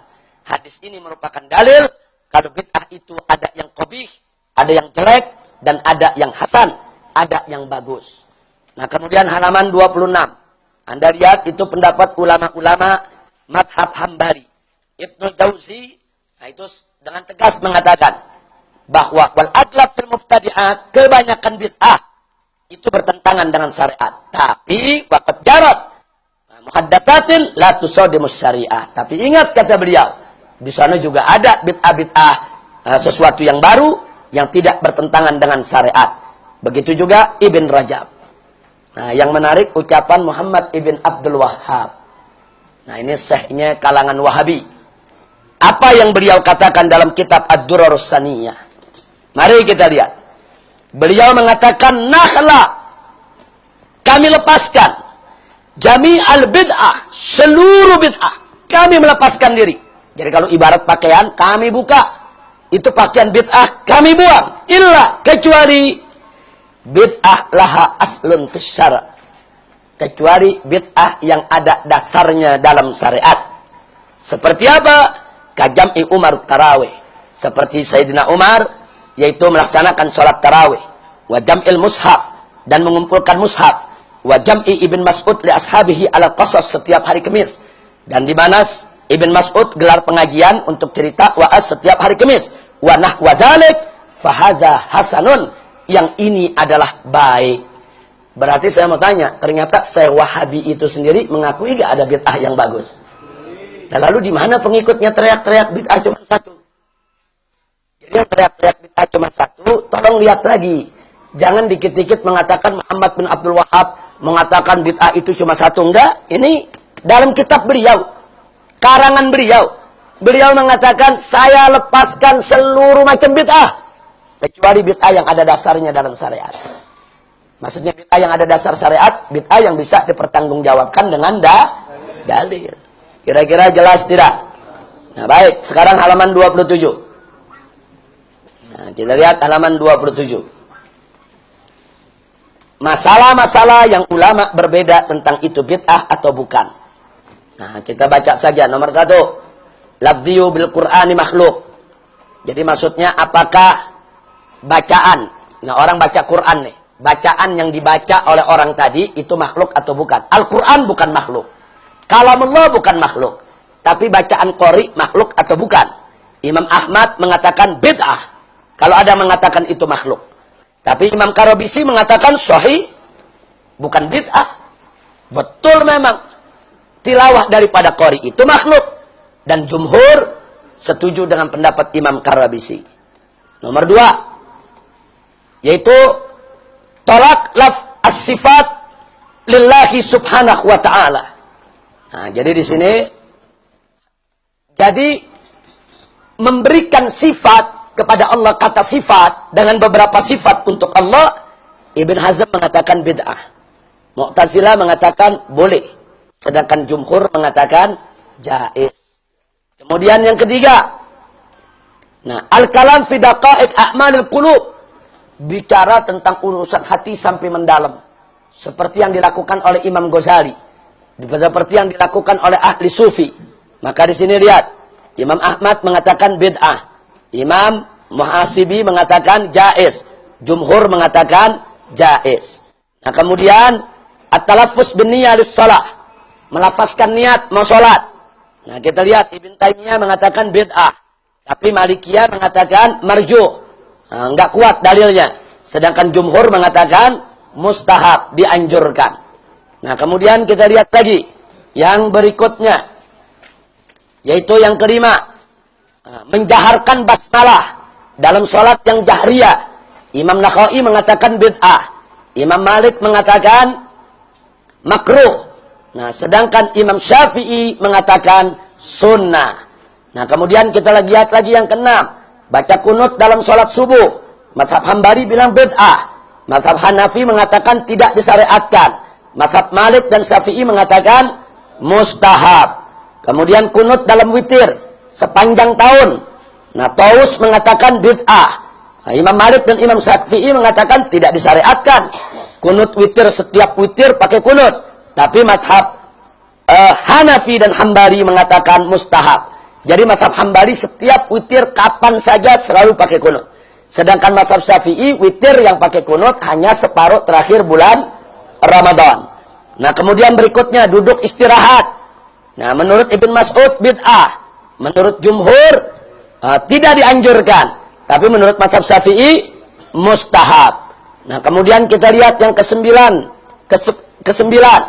yaitu at-tauqid fil masah, mengusap di atas khuf pakai waktu. Nah, di sini kita lihat Imam Malik mengatakan pembatasan waktu itu bid'ah. Imam Laits mengatakan tidak disyariatkan. Imam Syafi'i mengatakan disyariatkan. Nah, sunnah qabliyah maghrib, Imam Nakhai mengatakan bid'ah. Imam Syafi'i mengatakan sunnah. Jumhur mengatakan mustahab. Mustahab sama sunnah kurang lebih sama. Kemudian sholat duha, kita lihat Ibn Umar mengatakan bid'ah. Nah, sementara Imam Syafi'i mengatakan sunnatun muakkadah. Adapun jumhur mengatakan mustahab. Kemudian sujud syukur, Imam Nakhai mengatakan bid'ah. Imam Abu Hanifah dan Malik mengatakan makruh. Sedangkan Imam Syafi'i dan Imam Ahmad sunnah. Nah, jadi Anda bisa lihat perbedaan-perbedaan yang terjadi di antara ulama. Nah, kemudian yang ke-13, sholat istisqa. Menurut Abu Hanifah bid'ah. Menurut Imam Syafi'i sunnah muakkadah. Menurut jumhur mustahab. Ke-14, maharibul masajid, mihrab masjid pakai mihrab. Menurut Imam Suyuti bid'ah. Menurut kebanyakan ulama salaf makruh, tapi kebanyakan ulama khalaf jaiz. Kemudian yang ke-15, doa setelah salam dari salat. Ibnu Qayyim mengatakan bid'ah. Imam Syafi'i mengatakan sunnah. Jumhur mengatakan mustahab. Kemudian mengangkat saut dalam takbir dalam Idul Fitri, Idul Adha. Maksudnya kita suaranya Allahu Akbar, Allahu Akbar. Suara itu dikencangkan, disuarakan. Itu menurut Abu Hanifah bid'ah. Menurut Imam Syafi'i sunnah. Menurut jumhur mustahab. Nah, kemudian yang ke-17, kita lihat akikah. Tahu akikah? Nah, memotong kambing menyambut daripada kelahiran bayi. Nah, menurut Abu Hanifah bid'ah. Nah, sementara menurut Imam Laits dan Daud wajib. Menurut jumhur sunnah. Kemudian menghidupkan malam nisfu Sya'ban. Menurut Malikiyah bid'ah. Nah, sedangkan menurut Syafi'iyah sunnah. Menurut jumhur mustahab. Yang ke-19 talqinul mayyit. Tahu talqin mayyit? Baik. Nah, menurut siapa di situ pertama? Nah, Ba'dul Ahnaf dan Malikiyah bid'ah. Sedangkan menurut Ba'dul Ahnaf lagi dan juga sebagian Malikiyah makruh. Sedangkan jumhur mengatakan mustahab. Kemudian halqus syarib, motong habis kumis. Nah, menurut Malik bid'ah. Nah, menurut ba'dul ulama jaiz. Menurut jumhur mustahab. Nah, jadi bisa dilihat inilah perbedaan-perbedaan yang Anda perlu tahu. Nah, sekarang langsung saja kita abaikan yang ke-33, nanti Anda 32 itu metode Wahabi di dalam soal bid'ah. Anda bisa baca sendiri. 33 Anda boleh baca sendiri. Sekarang 34, saya tunjukkan 1-2 saja. Perhatikan. Yang ke-34, buka. Yang ke-34. Wahabi mengatakan apa saja yang tidak pernah dikerjakan Nabi bid'ah. Nah, sekarang mari kita lihat bagaimana ulama Wahabi dan bid'ah. Kita lihat yang pertama. Majalisut ta'ziyah listiqbalil mu'izzin li thalathati ayyam. Jadi membuat pertemuan untuk menerima orang-orang yang takziah selama 3 hari. Jadi kalau ada yang meninggal, di rumahnya dibuka pintu untuk menerima tamu selama 3 hari, menerima takziah mereka. Disebut majalisut takziyah, majelis takziyah. Ini menurut Syekh Muhammad ibn Utsaimin, Syekh Saleh Al-Fauzan, Syekh Nasiruddin Albani, ini adalah bid'ah. Tapi menarik, menurut Abdul Aziz ibn Baz dan Abdullah ibn Jabrin itu adalah jaiz. Di bawah saya sebutkan nama-nama kitab dan nama-nama kaset serta nomornya yang mereka mengatakan sedemikian rupa. Ini semuanya ulama Wahabi. Jadi sekarang Muhammad Ibn Utsaimin, Shalih Fauzan, Nasiruddin Albani, mereka Wahabi Salafi. Begitu juga Ibn Bas, ini mufti Saudi waktu itu. Abdullah Ibn Jabrin, ini juga ulama Saudi. Nah, ini mereka berbeda. Sekarang ada lagi yang kedua, namanya Asya'ul Walidain. Apa itu Asya'ul Walidain? Nah, Asya'ul Walidain itu adalah wasun'ut ta'am wa da'watul agarib wal giran ba'da ma'da syahr aw syahrin ala mauti ahad. Jadi di kota Riyadh di Saudi, kalau ada orang meninggal dunia, nanti kalau sudah sebulan atau 2 bulan, undang tetangga, undang kerabat untuk duduk makan bersama. Perhatikan nih. Apa kata mereka? Muhammad Ibn Utsaimin mengatakan bid'ah. Tapi Ibn Bas mengatakan enggak. Boleh. Nah, Shalih Fauzan mengatakan boleh. Abdullah Ibn Jabrin mengatakan boleh. Ini sama-sama Wahabi nih. Nah, saya tanya, kita kalau di Indonesia, biasanya kalau ada yang meninggal dunia, kan suka kita bikin 7 hari, sebulan, 100 hari, 40 hari. Apa bedanya dengan Asya'ul Walidain? Sama. Nah, jadi kan menarik. Giliran kita tahlil dibilang bid'ah, tapi giliran mereka Asya'ul Walidain boleh. Nah, ini apa namanya, sesuatu yang tidak fair. Nah, sekarang lihat. Nomor 3. Rusum khutut ala farsyal masajid litanzimus sufuf. Jadi soft itu dibuat garis dalam masjid. Nah, bagaimana tuh buat garis dalam masjid? Nah, itu menurut Albani bid'ah. Tapi menurut Muhammad Utsaimin, Shalih Fauzan, Abdul Razzaq Afifi itu jaiz. Nah, kemudian mencium mushaf. Mushaf Al-Qur'an dicium. Nah, menurut Muhammad Utsaimin dan Albani bid'ah. Tapi menurut Ibn Bas dan Shalih Fauzan jaiz. Nah, kemudian yang kelima, haraka qari'il Qur'an asna'il qira'ah.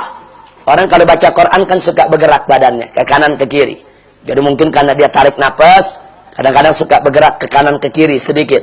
Nah, ini menurut Abu Bakar ya ini Syekh Bakar Abu Zaid bid'ah. Tapi menurut Muhammad Ibn Utsaimin jaiz. Nah, 6. Pakai tasbih buat zikir. Nah, ini menurut Albani dan Shalih Fauzan bid'ah. Tapi menurut Ibn Zan, Ibn Utsaimin, dan Ibn Jabrin, jaiz. Nah, kemudian yang ke-7, dan seterusnya. Anda bisa baca sendiri. Saya masukkan 20 kasus masalah.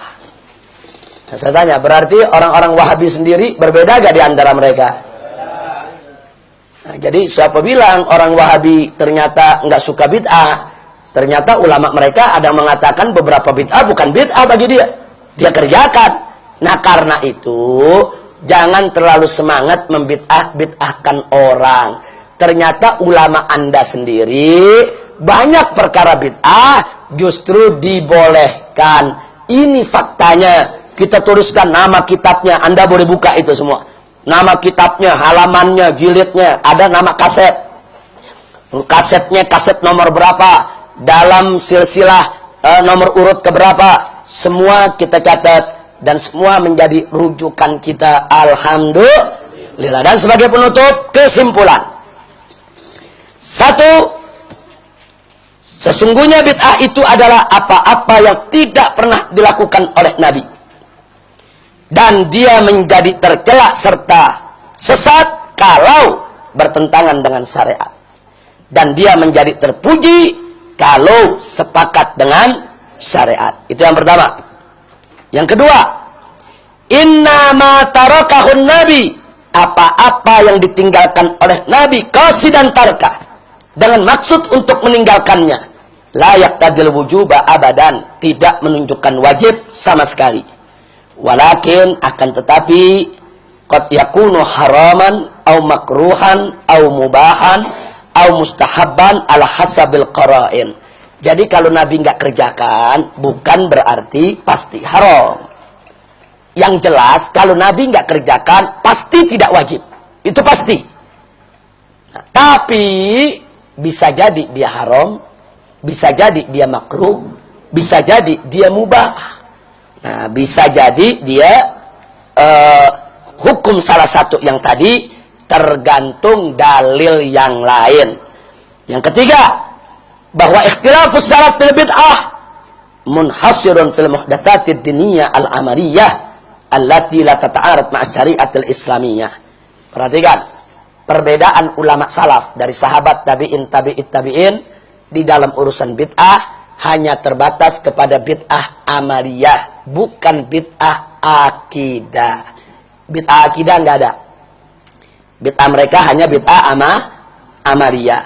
Nah, kemudian yang keempat, ini yang paling penting, la yajuz, tidak boleh at-tabdi, membid'ah-bid'ahkan orang, at-tadlil, menyesat-nyesatkan orang, at-tafsik, memfasik-fasikkan orang, wa takfir, mengkafir-kafirkan orang, fi masailil bid'ah, di dalam urusan bid'ah allati yang ikhtalafa fiha ulama, yang ulama berbeda pendapat. Artinya kalau ada satu perkara ulama sepakat ini bid'ah, silakan Anda teriak itu bid'ah, haram dilakukan. Tapi kalau ulama berbeda, yang ini bilang bid'ah, yang ini enggak bilang bid'ah, enggak boleh kita meneriakkan bid'ah, saudara. Kalau Anda mau sebut bid'ah boleh, tapi Anda mesti jujur. Bagaimana jujurnya? Contoh, ada seorang Wahabi ditanya di radio atau di TV, apa hukum memperingati Maulid? Saya tanya, Maulid ini disepakati bid'ahnya atau diperdebatkan? Diperdebatkan. Nggak boleh dia jawab Maulid bid'ah, titik, nggak boleh. Karena kalau dia jawab seperti itu, dia tidak menghargai perbedaan pendapat yang lain. Tolong hati-hati. Saya contohkan. Satu orang bertanya, Ustadz, di TV atau radio, atau di mimbar, atau di masjid pakai speaker, bagaimana hukum mendem pala kebo, selamatan menyambut datangnya bayi lahir? Si Ustadz mengatakan itu bid'ah, haram kita lakukan. Boleh dia katakan itu. Kenapa? Karena ulama sepakat bid'ahnya. Tapi kalau ditanya Ustadz, bagaimana memperingati Maulid? Terus dia jawab, bid'ah, haram Anda lakukan. Nggak boleh, saudara. Itu namanya dia tidak jujur. Mestinya dia jawab, ulama berbeda pendapat. Ada yang mengatakan bid'ah, ada yang mengatakan tidak bid'ah. Saya ikut yang bid'ah. Nah, kalau Anda ikut saya, Anda jangan lakukan itu. Boleh dia bicara begitu. Itu namanya jujur. Itu namanya jujur. Dia mau bilang bid'ah boleh, nggak dilarang, tapi jujur. Jangan bicara di TV, bicara di mimbar. Ini yang hadir ini orang-orang yang suka maulid. Tahu-tahu dia teriak maulid bid'ah. Ini namanya mancing konflik. Dia tidak jujur dengan perbedaan yang ada. Nggak boleh dia lakukan itu. Tapi boleh dia sebut bid'ah, tapi jujur. Saudara-saudara, Anda malam hari ini melakukan peringatan maulid. Saya diundang, saya datang. Tapi maaf, bukan berarti saya setuju dengan peringatan maulid. Ulama berbeda soal peringatan maulid. Ada yang mengatakan boleh, ada yang mengatakan tidak boleh. Saya mengatakan tidak boleh. Saya datang kemari hanya untuk ngasih tahu kalau ini tidak boleh. Tapi saya menghargai sikap Anda yang mengatakan boleh, karena ini adalah perbedaan di antara ulama. Selesai. Kalau dia mau bicara begitu, boleh. Tapi kalau tahu-tahu sekonyong-konyong, saudara-saudara ini bid'ah, haram kalian lakukan semua. Dia nggak sebut perbedaan yang ada. Undang konflik tidak. Ini nyari ribut namanya. Ini namanya nyari gara-gara. Ini tidak arif dan tidak bijak. Kira-kira jelas tidak? Nah, itulah pelajaran kita untuk hari ini. Alhamdulillahirabbil alamin.